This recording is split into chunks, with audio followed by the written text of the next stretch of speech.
Thank you. Okay, so tonight, thank you very much for giving up your time.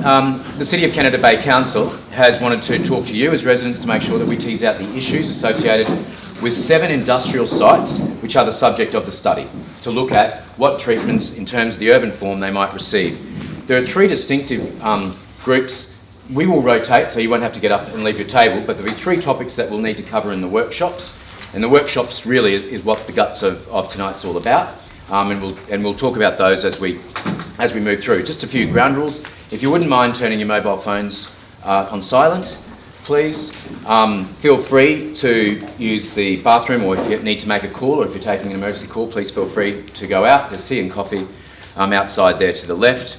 The toilets, Deb, are down the back here, so out to the left, down there. What we're doing is we're filming the presentations at the start of tonight so that people who weren't able to get to the workshop are able to see exactly what was said by council and by the people undertaking the study. We won't be recording any of the groups or workshops. What I will ask your indulgence is that he can get some sweeping shots to show that there were real live residents here in attendance, and maybe some stills as we start to do the workshop work. My name is Liam McKay. I'm a director of JBA. I previously worked for the Department of Planning and Community and Stakeholder Engagement. So I'd ask for your indulgence in terms of trying to keep the questions to the workshop so people get as much time as possible to tease out the issues in each workshop. But if you have general questions that we can try to answer after we've done the presentation, please feel free to put them forward. We'll start with Marjorie Ferguson, who's the Manager of Strategic Planning with the Canada Bay City Council. Thanks, Marjorie. As Liam said, my name's Marjorie Ferguson. I'm the Manager of Strategic Planning at the City of Canada Bay. And on behalf of Council, I'd like to thank you for all coming along this evening. I can see that there's a lot of interest in this project, and I'm really pleased that we've got a good number of people to come along. Following the preparation of a socio-economic study that Council did, Council resolved to look at some of the formal industrial sites that are, I guess, up George Street that I'm sure quite a few of you are familiar with. There's the Hoskins site, it was a printing work, and there's Chippendale sites. So we're actually just looking at 7 sites, and I know that Bernard will go through this a little bit more. The study area, there is a study area from Pomeroy Street North, but it's only actually 7 sites that we're actually looking at for potential redevelopment. And one of them that we are looking at, the Westpac site, that's just for investigation. Council has actually resolved not to rezone that at the present time, because there's 1,000 jobs on that site, and there's a long lease, and so the Westpac site will be staying as Westpac for certainly in the short to medium term. Now, I guess Council is well aware of the traffic issues around here, and I'm sure that will certainly be raised this evening. And I want to say that Council has resolved that the priority should be placed on the use of public transport, and that any new development will reduce private car use as much as possible. And we can do things like limit on-street parking, and also have no resident parking schemes for people who live in new developments. It's not easy, and it's a challenge. I guess we're all faced with increasing traffic in Sydney, and I'm not pretending that there's any easy answers, but certainly Council has certainly said that any more development that comes into this area, we really want to try and reduce car usage. We've done this in other areas, roads, which is, I guess you're all familiar with.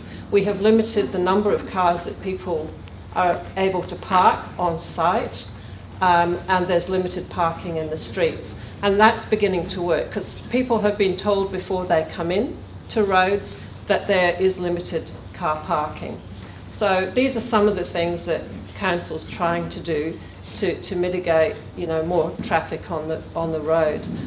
Certainly, I mean, this area, you're fortunate to have 2 train stations, and also this area is close to open space. But I just wanted to say that we are certainly aware of the traffic issues, and I'm sure that will come up this evening. And Council has engaged 2 leading Sydney consultancy, JBA and JTA Traffic, and they're going to be doing the traffic and urban design analysis, and they'll be leading you through that this evening. So Council's here to consult and engage with you this evening, and I look forward to hearing your views and ideas. Thank you. Thanks, Marjorie. Also, Marjorie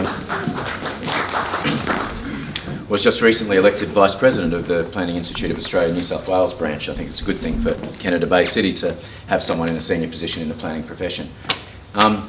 Bernard's going to run through the study itself, the strategic nature of the study, put it in context and talk about the groups and the workshops that we're going to have tonight.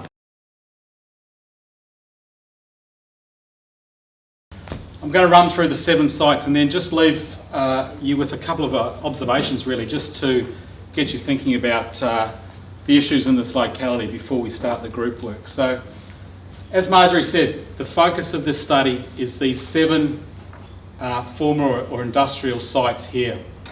I want to make it really clear that that's the area that is the subject to change. Outside of that area, these areas, there'll be no change.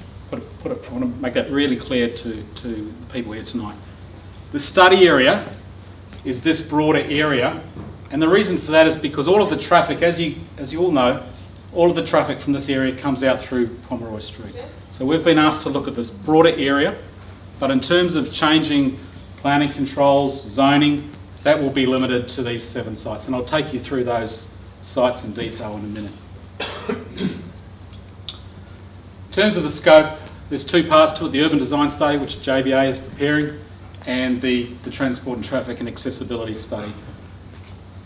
The objectives of the study I've just listed there. I'm not going to go through all of those. They're in the brief. A copy of the brief is available on the council website. I think we'll make it available on the project website. But you can see these are the considerations or the objectives that council has asked us to respond to in this master plan. So you can sort of see the things that, as Marjorie talked about: promoting public transport, minimising car use. We know that's an issue. Making sure there's good design outcomes, and doing the project in a way that is we're consulting with the community and key stakeholders. So I'm just going to take you through to the key. These are the 7 sites, starting from the top, and we've just listed the sites, site 1 to 7. You might all know them as different names. We've just, for ease of purpose, started at the top and 1 to 7. That's purely what it's about. Site 1 is the large industrial site at the top. This is Liberty Grove here, Homebush Bay Drive, George Street coming up through here. Site 2 is I think it's the furniture factory here. Next to that, just to the south, backs on to those houses here. This is where you go through under the underpass. So that's site 2. These are both single ownerships. Site 3 is a small site just to the north of the station. There's a 2-storey industrial brick building there. I think it's a former aluminium factory. That just sits, it's actually zoned residential, but it's, as you know, it's basically an industrial site. Quite a small site, just a single ownership.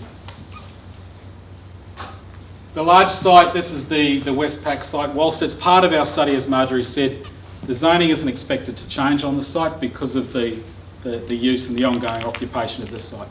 However, for the purposes of the study, we really do need to consider it and to look at what happens one day that may change. So that will be part of the study, but ultimately council won't be changing the controls on that site. Site 5 is these group of factories through here. Whilst there is a number of properties there, I understand that's a single ownership for those sites there. This backs on to what will be the playgrounds of the new school to be built. This is George Street, for those, that's the roundabout coming up, and the road that doglegs around that site. Moving down, Site 6 is the southern extension of that. This, from what I understand, is made up of a number of owners, a number of individual different owners. And 7, which is this small site here, it's a series of factory units, single-storey factory units. I think there's about 10 or so in there between these two residential developments. So that's the 7 sites that our job is to look at a master plan for those 7 sites and then consider the implications of those. Just a couple of observations really, and the first is, I mean, I don't need to tell you this, but change is happening. Change has been happening.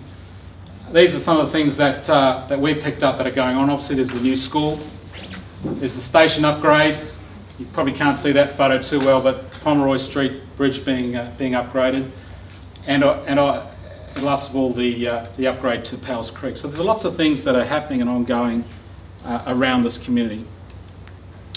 More broadly, there has been change, and for those, I was speaking to somebody before who's lived here 35 years, I think it was, and they talked about the old parklands before it was a park, and it was an abattoir, and the smell and those types of issues. But over the last 20 years, there's been lots of change in this broader area. Rhodes Peninsula, for example, down here where we are, just to the south of us, the old Arnott's biscuit factory. A couple of examples of change that's happened. Around Sydney Olympic Park, there's lots of things as well that has happened and will continue to happen in the future. For those of you that know about the WestConnex motorway project, that will also have an influence on this study area. This is the M4 here, where it goes currently, and as you know, there's quite substantial plans to upgrade that.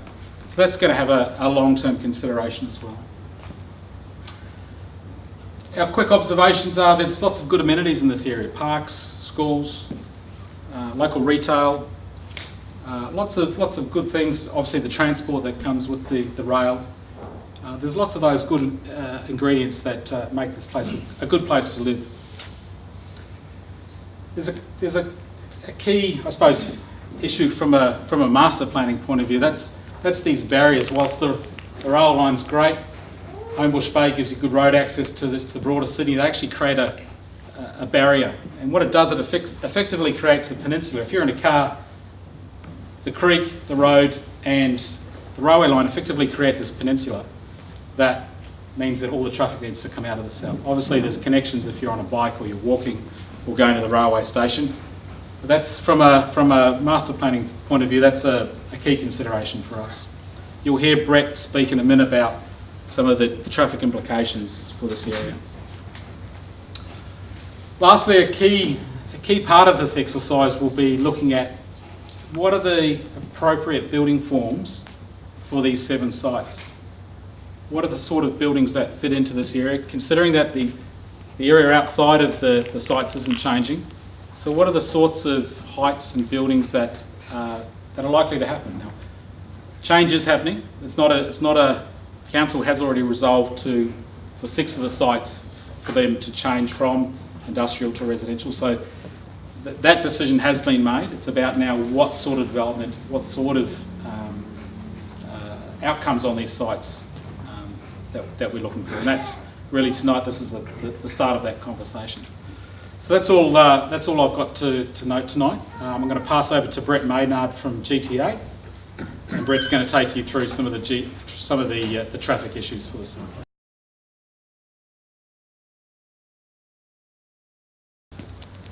In terms of the overall transport context and objectives, any redevelopment in this study area is really about transport-oriented development, and that's about minimising car use. And you've heard so far about that being a strong objective that's coming through.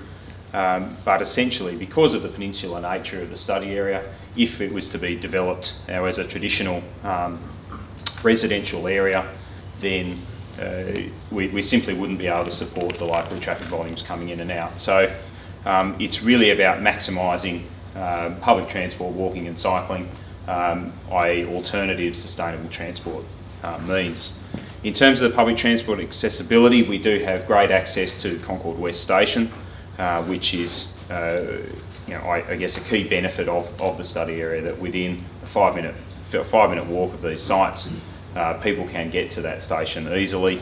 It's being upgraded at the moment, so it will, it will have the easy access provisions that it doesn't benefit from at the moment. In terms of links to the regional cycle network, there is a substantial cycle network in the area. We've got Homebush Bay itself, Bicentennial Park, and all the recreational cycling through there. But we also do have links further afield, and I'll talk to that again in a minute. In terms of complementary land uses, one of the overall objectives is travel demand management. And the way that we do things like that is looking at the kind of trips that people need to make every day and how we can contain that and either, undertake those trips via public transport or keep them within or very close to the study area. Obviously, the new primary school is going to be well located for any young families that currently live in the study area, but also those that might move into the study area. Open space and recreation, there's good access nearby for that, so minimising people's trips to playing fields and things like that. And there's opportunities for potential neighbourhood retail. At the moment, there's some limited examples of that with most notably Foodworks, but as the population of that area grows, it's going to be able to support some, hopefully some more neighbourhood retail. In terms of, as has been mentioned so far, our overall objectives for lower parking provision, that's really about providing less on-site parking as part of each of these development sites, and and actively planning controls around that to limit the number of cars that people will have in moving into the area. Essentially sending that message, and if that's linked with on-street parking controls, as has been mentioned already, resident parking schemes for the surrounding streets, and not providing access for those new developments to that residents parking scheme, then people are actively choosing to move into these development sites, based on a limited parking provision. In terms of the broader road network, we have some local traffic challenges in terms of our adjacent roads, and most notably George and Pomeroy Street, which I'm sure most of you here this evening are familiar with, the delays and queuing associated with that intersection. But further afield, we also have traffic constraints on the network. Underwood Road, Homebush Bay Drive, Parramatta Road, George Street, access to Parramatta Road. All these surrounding roads are currently constrained, and with a limited amount of additional traffic capacity available. So simply solving one intersection near the site is not actually going to provide us with a sustainable way forward for additional residential infill development. So, which comes back to that focus on reducing travel to begin with.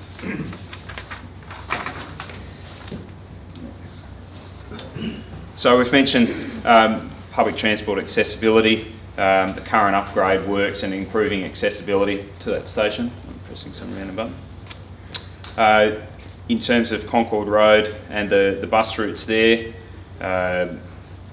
we have bus access to the study area as well. So we do have that rail and bus access.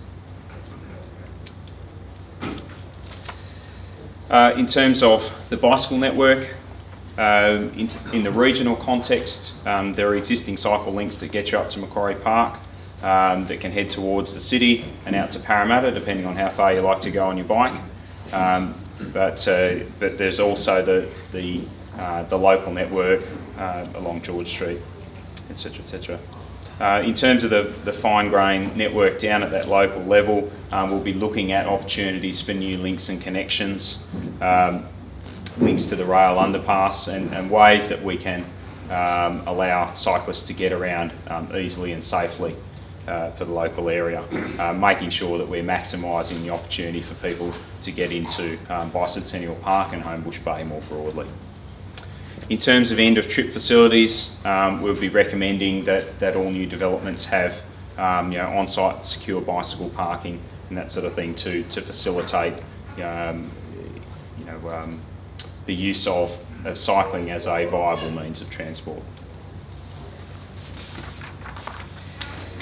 In terms of the existing traffic situation, I'm not going to go into a whole lot of detail. If there are people with questions at the tables, then I'm more than happy to talk to that. My colleague Andrew Farron is also here to talk about traffic and transport with me. Just to give you a quick snapshot, traffic volumes on George Street at the moment are about 8,000 vehicles a day and about 700 in a peak hour. One of the things that we're considering as part of the overall redevelopment is that at the moment we do have a significant amount of traffic associated with those existing industrial uses, and we've done some surveys now to look at that, and particularly places like the Westpac Data Centre and some of the other industrial units. There is a lot of traffic associated with those activities. So in rezoning those sites, what we're looking at is what is the change in traffic. We're taking away a certain amount of non-residential traffic, and we're replacing that with residential traffic. We can look at what sort of quantity of traffic we have there at the moment by looking at the directions. So predominantly in the AM peak, you've got people going out of the area as residents, people coming into the area as for the industrial uses, for their employment purposes, and the reverse in the PM peak. So that we'll be looking at what that change in traffic direction means, as well as the overall volumes. At the moment, we've got up to 350 truck movements per day along George Street. So one advantage in terms of the existing residents in that area is a lower number of trucks each day passing through. To address the intersection of George Street and Pomeroy Street, it's been mentioned already. It's our only access opportunity to the study area, being a peninsula. And there's certainly some congestion that we've observed there, both in doing our traffic counts, and you will be modelling that intersection to look at what potential there is in the future. But just driving through on our site observations, we can see the queues there that you guys see every day. In terms of future traffic volumes at the intersection, we need to consider additional traffic from the new primary school, the additional residential traffic from the lands that are proposed to be rezoned, as I mentioned, and that reduction in traffic from the existing industrial lands. What about the school that's proposed for this site? There's two schools have to be considered.